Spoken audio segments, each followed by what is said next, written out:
Well, our program guest this morning is the Health Minister, Nicola Roxon, to talk about how hospitals are suddenly at the centre of the deal-making. But first, the panel's had a look at the Sunday papers around the country. Fran Kelly, a last-minute open letter from Tony Abbott to the three independents in the News Limited papers. This is a last-ditch appeal. Tony Abbott has written to the independents, and we've got it in the newspapers. And it's a pitch that goes through the numbers. The big pitch, though, is to the independents: remember your roots. Come back to your roots. We're going to form with you, the Libs and the Nats, we're going to form the most country-oriented national government of all time, and won't that be beaut? But also remember what Dud policymaker Julia Gillard was. An incompetent government was already worse under her. And don't forget the Greens. The Labor-Greens alliance, terribly scary. It's a threat to the social fabric. And, it would do all sorts of things like unwind the Australian-American alliance, the ANZUS alliance, and, change all our defence policy. So it's a mixture of... Which is not true, by the way, is it? It's not true.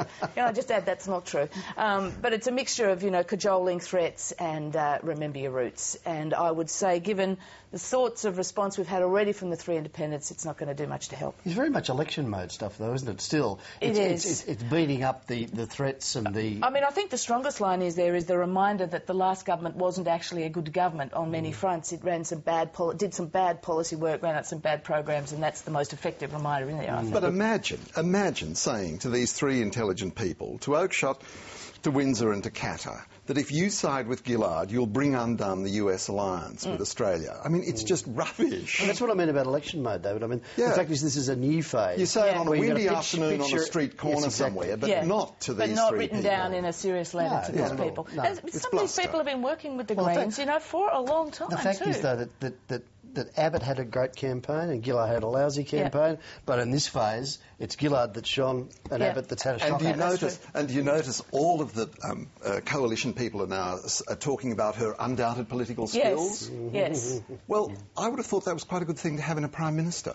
Yes. Now, Bob Katter, in that article as well, sort of indicates he might make up his mind today, but that's not to suggest he will announce his position today. That'll all be done simultaneously. I don't think he'll go as a Lone Ranger. He's always said the three of us will declare together, and the three of us will go together, even if one of us is a little less comfortable with the position. So I think he's telling us he'll make up his mind, but I think we won't hear anything till tomorrow, I presume. Now, David, Tony Windsor, whether this is how significant it is, who knows, but he's declared that Labor's broadband policy is superior to the coalition's. Yes, talking to Josh Gordon of the Sunday Age, he described the coalition's policy on broadband as retrograde and said, you do it once, you do it right, you do it with fibre. This is... Sounds like a Weet-Bix ad. This is the food of champions. This is not news.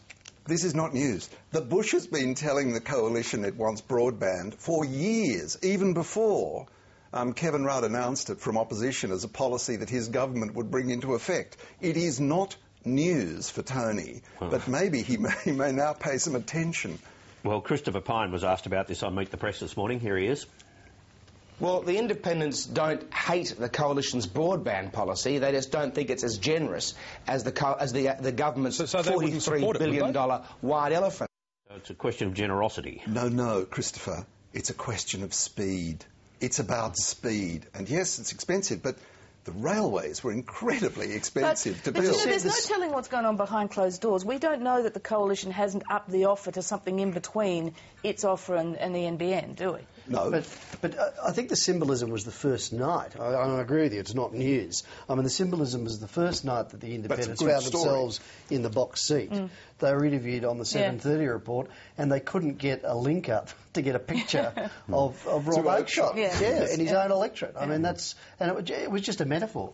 Now, whoever wins, Glenn, parliamentary reform now is a given, I'd imagine, certainly with question time. That's right. This is a subject of furious agreement now between both the independents, the government and the opposition. Mind you, the government and the opposition never did anything about it when they were actually in power, either of them. You always complain in opposition and do nothing in power. Correct. Yes. So now we've got a proposition from the independents, agreed to by the other parties, for limits on question time questions to 4 minutes. The answers to 4 minutes, the questions to 1 minute. And the key issue of an independent speaker is canvassed. But interestingly, they don't actually get to the nitty-gritty. I'd suspect that's because it could be anybody who could be speaker.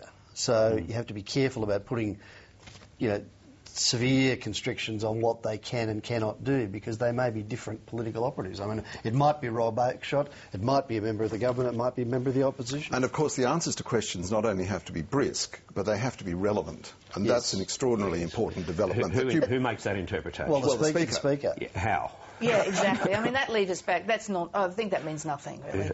What's relevant, what's not. And 1 day's notice of a no confidence motion. That's about what Kevin Rudd was given, wasn't it? It's pretty much in line with precedent. That was 12 hours. That reform's in place, you think? Yeah. Okay. And in South Australia, Fran, they have an acting premier and a whole lot else. Superman, Paul Holloway. I'd never heard of Paul Holloway. That's not surprising.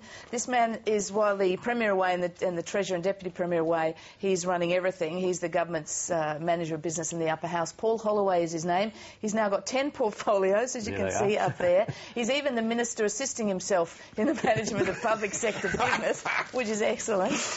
But they went and tested it out in the Rundle Mall. You know, who knows this guy? 26 people, only one knew who he was, and another thought he was David Letterman. So, OK, well, that's the Sunday papers. Paul. Now, the Health Minister, Nicola Roxon, is about to join us here in the studio to take us there. Here's some of the commentary that flowed after the Labor Party struck a deal with the Tasmanian Independent, Andrew Wilkie.